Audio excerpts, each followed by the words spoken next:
సంవత్సరాల తరబడి ఎన్ని మందులు వాడినా మీ మోకాల నొప్పులు తగ్గట్లేదా? ప్రాణ పెయిన్ క్లినిక్ లో అత్యాధునిక చికిత్స. ఆంధ్రప్రదేశ్ లో కూటమి ప్రభుత్వం వచ్చాక జరుగుతున్న మార్పుల్లో భాగంగా రేషన్ షాపులు మళ్లీ పూర్తి స్థాయిలో తెరుచుకోనున్నాయి. ఈ క్రమంలోనే ప్రస్తుతం ఉన్న 29,796 చౌక దుకాణాలకు అదనంగా మరో 4,000 ఏర్పాటు చేయనున్నారు. వైసీపీ ప్రభుత్వ హయాంలో అమల్లోకి తెచ్చిన మొబైల్ డెలివరీ యూనిట్లతో కార్డుదారులకు ఉపయోగం లేకపోగా పనులు మానుకొని ఎదురుచూడాల్సి వస్తోందనే విమర్శలొచ్చాయి.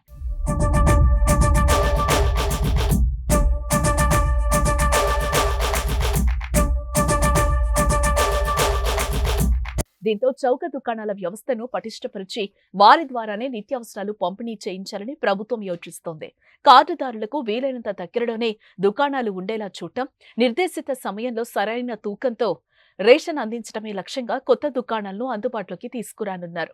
జగన్ పాలనలో ఇంటింటికి రేషన్ పేరుతో 9,260 MDUలను అందుబాటులోకి తెచ్చారు.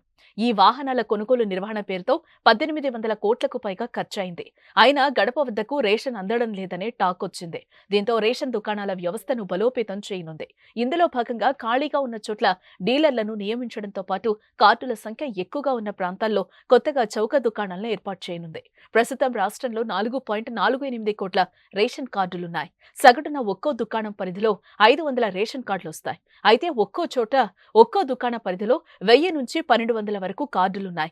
ఇలా ఎక్కువ కార్డులున్న చోట అదనపు దుకాణాలు ఏర్పాటు చేస్తారు.